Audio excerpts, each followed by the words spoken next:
Antisemitismen ökar i Sverige och även Greta Thunberg sprider plötsligt antijudiska konspirationsteorier. Vad händer med Sverige? Och varifrån kommer all denna antisemitism? Är Hamas verkligen en högerrörelse?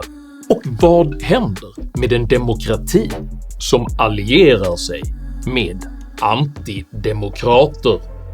Dessa frågor tar jag upp i veckans video om vänsterns nyttiga idioti. Gillar du mina filmer så hjälper du mig att kunna fortsätta göra dem om du stöttar mig via något av betalningsalternativen här nedanför. Det är endast tack vare ert generösa och frivilliga stöd som jag kan fortsätta att utveckla denna kanal, så ett stort tack till alla de av er som bidrar. Idag talar jag om ideologi, identitet och idioti. Häng med!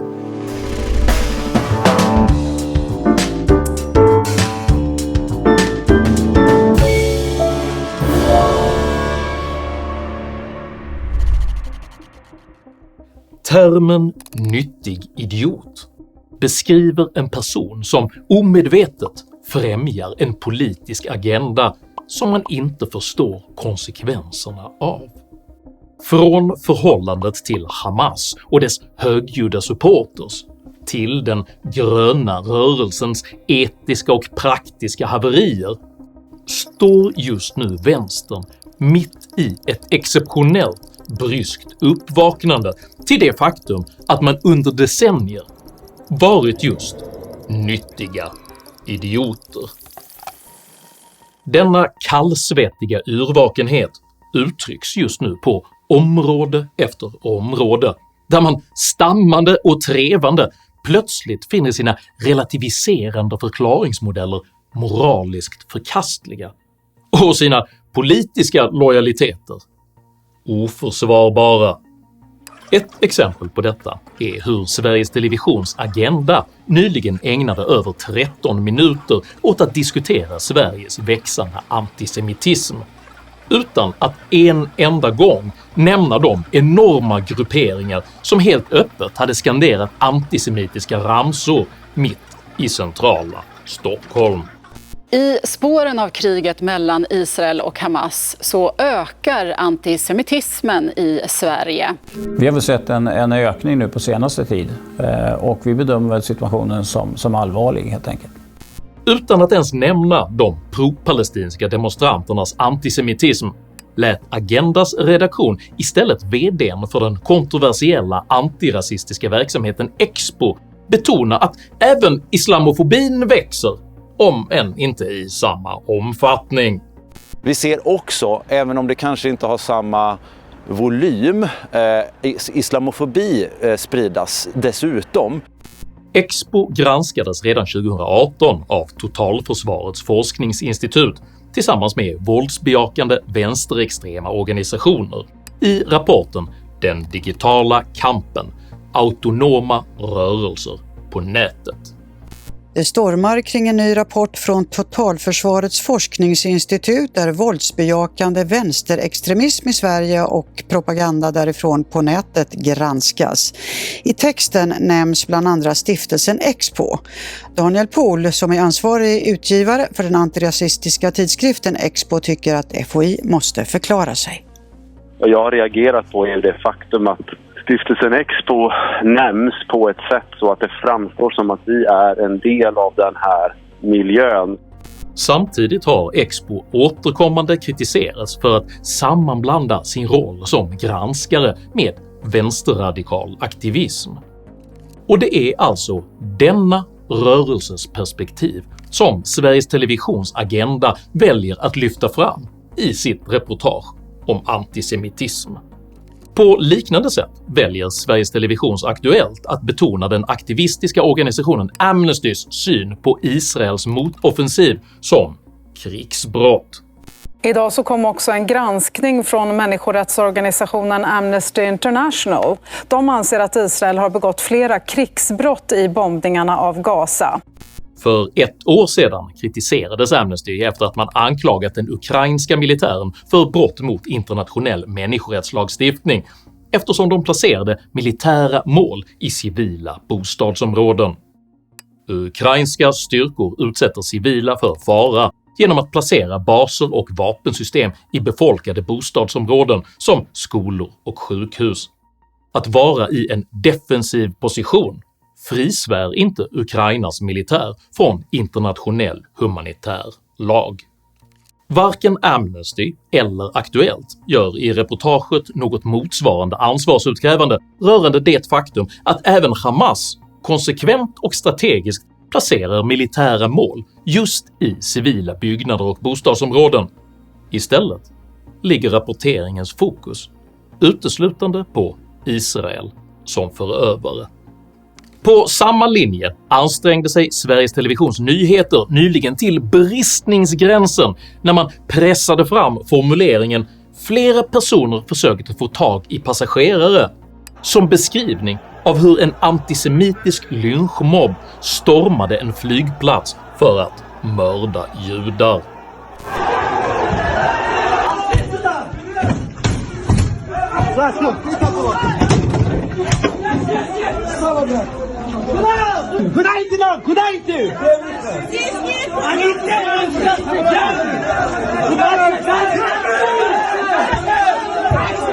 Ännu ett exempel är den tryckta stämning som drabbade Aktuellt-studion när vänsterns gunstling Greta Thunberg plötsligt började sprida antisemitiska konspirationsteorier.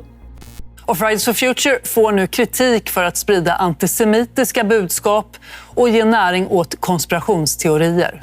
Redan under förra veckans fredagsdemonstration la Greta Thunberg upp en gruppbild på sociala medier där de visade sitt stöd för Gaza. Och på ett knä som tillhörde personen bakom hade en bläckfisk placerats. Bläckfisken är alltså en gammal men välkänd antisemitisk symbol som uttrycker föreställningen att judarna omsluter och förtrycker hela planeten. Denna antisemitiska konspirationsteori befästes sedan av Thunbergs organisation Fridays for Future som fastslog att västerländsk media hjärntvättar folk till att stå på Israels sida. Men det var först igår som kritikstormen mot Fridays for Future verkligen tog fart när det internationella Instagram-kontot publicerade inlägg om att västmedia hjärntvättar folk för att stå på Israels sida i konflikten bland annat. Detta utspel togs emot med bestörtning av bland annat Dagens Nyheters ledarskribent Erik Helmersson som trots sin vurm för klimataktivister drar en gräns när de uttrycker antisemitisk konspirationspropaganda, även om de tidigare till och med varit chefredaktörer på hans egen tidning. Ja, men det chockade mig, för jag tillhör ändå de som vill Greta Thunberg och hennes miljökamp väl. Och när jag ser den här typen av poster och den här typen av språk i den här konflikten så känner jag bara att jag vill inte ha någonting med dem att göra överhuvudtaget framöver. Mer apologetisk ställer sig både Aktuellts reporter som indikerar att Gretas klimataktivism ändå måste ges en chans till, och den socialistiska tidningen Flammans chefredaktör Leonidas Aretakis som menar att man måste få ha rätt att begå misstag. Men Fridays for Future får ändå visst stöd, eller åtminstone en uppmaning att ge den unga klimatrörelsen en chans till. De har fått kritik med rätta. Och de har också verkar ha tagit tillbaka det. Väldigt många inom rörelsen har ju tagit avstånd. Och de har gjort nya uttalanden på Instagram. Så att allt har gått väldigt fort. Jag tycker man ska ha rätt att få säga att det där blev fel. Aretakis har rätt i att man bör få begå misstag och be om ursäkt för dem. Men att inför miljonpublik posta en hel serie inlägg som befäster välkända och öppet antisemitiska vanföreställningar är inte ett oavsiktligt snedsteg, utan avslöjar den undervegetation av krafter inom Gretas rörelse som helt enkelt inte är demokrater Och detta har varit känt sedan länge. Så sent som 2020 poserade både Greta Thunberg och hennes båda föräldrar i den våldsbejakande vänsterextrema rörelsen Antifas t-shirts. Och under mötet Socialistiskt forum beskrev den våldsbejakande humanekologen Andreas Malm Gretas utveckling med följande ord. En väldigt viktig trend är rörelsens radikalisering. Både retoriskt och ideologiskt, till exempel när Greta Thunberg rör sig mot explicit antikapitalistiska positioner som hon gör nu. Men också taktiskt, praktiskt, när olika rörelser experimenterar med taktisk eskalering. Vi behöver hela vidden av insatser från parlamentariskt arbete via klassisk lobbying, folkrörelsearbete, fredliga demonstrationer, civil olydnad hela vägen upp till egendomsförstörelse och sabotage. Denna antidemokratiska radikalisering, som varit uppenbar för alla som haft ögon att se med, är plötsligt så besvärande för Aktuellts journalister att orden nästan inte längre kommer över deras läppar. Grundaren Greta Thunberg, vad står hon i den här frågan? Hon har ett eget konto på X och det är där hon kommunicerar och lägger ut de här bilderna. Och kritiken mot henne där har ju handlat om att hon har varit tondöv och att i sina inlägg inte då har uttryckt solidaritet med de israeler och judar som har mördats. Ja, mördats. Och anledningen till att orden nu plötsligt fastnar i halsen är att både Sveriges stora medier och Sveriges toppolitiker under många år har omhuldat flera av dessa nu uppenbart odemokratiska rörelser, vilket lett till att de både kunnat växa sig starka och radikaliseras, och det utan kritik.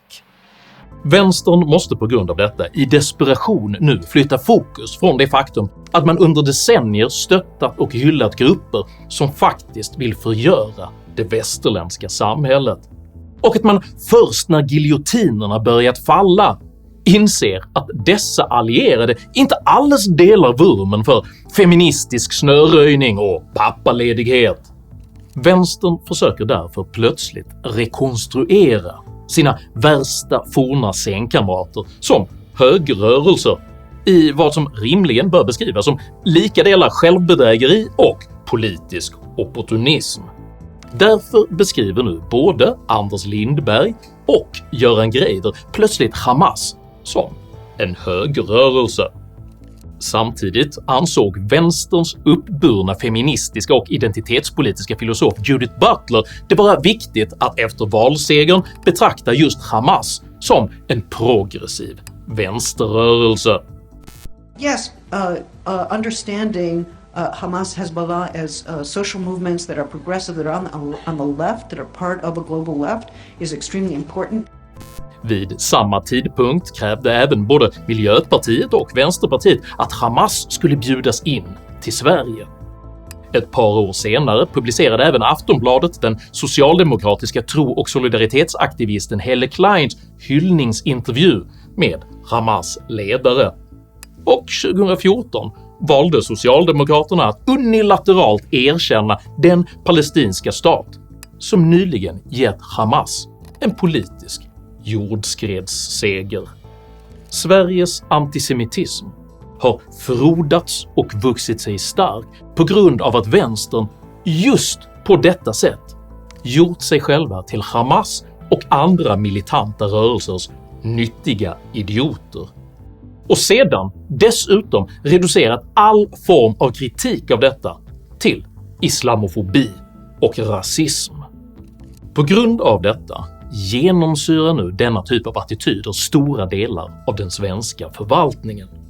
När Sveriges nya regering önskar stärka säkerheten för judar i Sverige går pengarna därför bland annat till Forum för levande historia, som så sent som 2015 fastslog att Sverige saknar en egen inhemsk kultur. Föreställningen om att det skulle finnas en enhetlig inhemsk kultur som går tillbaka till urminnes tider, den bygger inte på fakta. Vi har alltid stått under influenser utifrån. Formuleringen är inte felaktig, men avslöjande. Och främst intressant på grund av sin aktivistiska inramning, där hela kulturbegreppet görs meningslöst på kulturkrigets altare. Det är viktigare att markera mot eventuella nationalister än att erkänna kulturens betydelse som en sammanhållande kraft.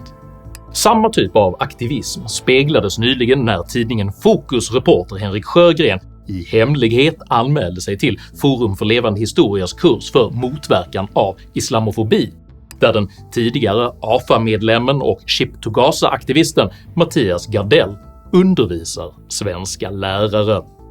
Föreläsningen inleddes med påståendet att rasismen som fenomen skapades av den katolska kyrkan på 1400-talet och därför genomsyrar hela det västerländska samhällsbygget. Man får hoppas att Gardell har informerat det 2500 år gamla kinesiska Xiongnu-imperiet om att deras syn på främlingar som utländska jävlar inte räknas.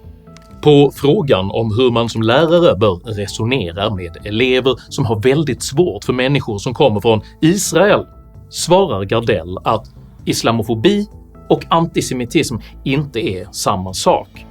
Han fortsätter med att fastslå att man inte kan förvänta sig att folk ska ställa upp på en diskussion som handlar om ens rätt att existera. Det är en annan artikulering av samma rasistiska sätt att tänka. Att ge denna myndighet uppdraget att stärka judarnas situation i Sverige är därför ungefär som att ge Karl Marx ansvaret för att stärka marknadsekonomin.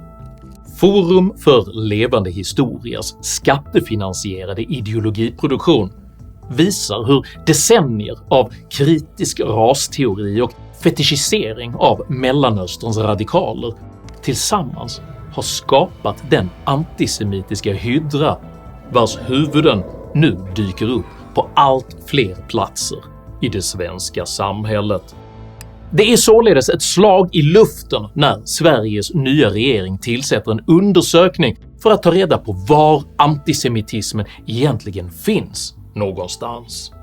Men det är också därför som regeringen inför nästa år har valt att lägga pengar på att möjliggöra för en stor attitydundersökning för att kunna ta reda på var finns antisemitismen någonstans i befolkningen.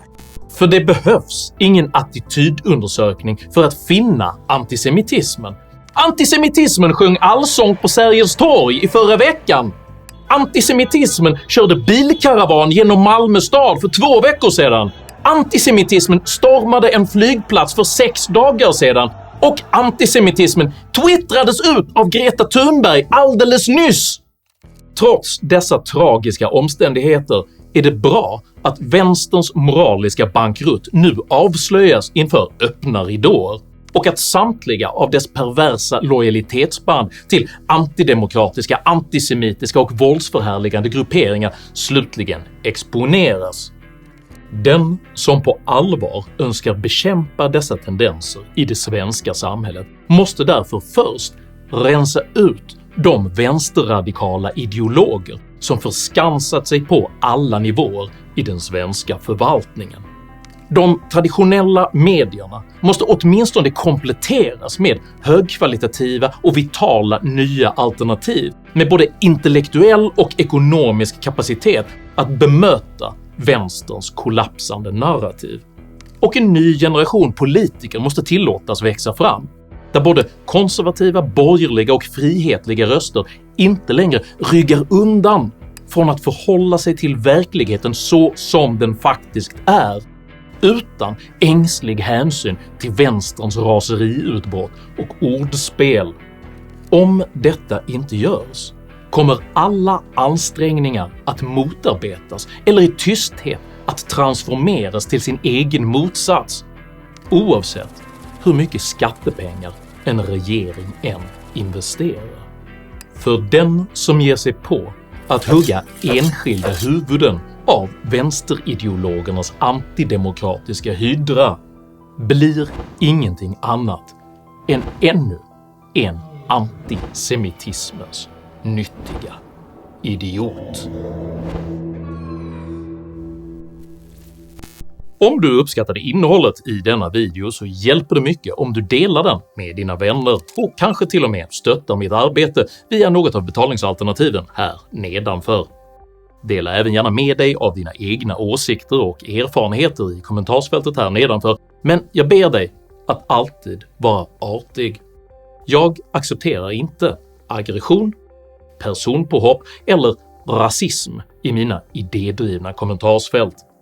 Tack för att du som kommenterar respekterar detta.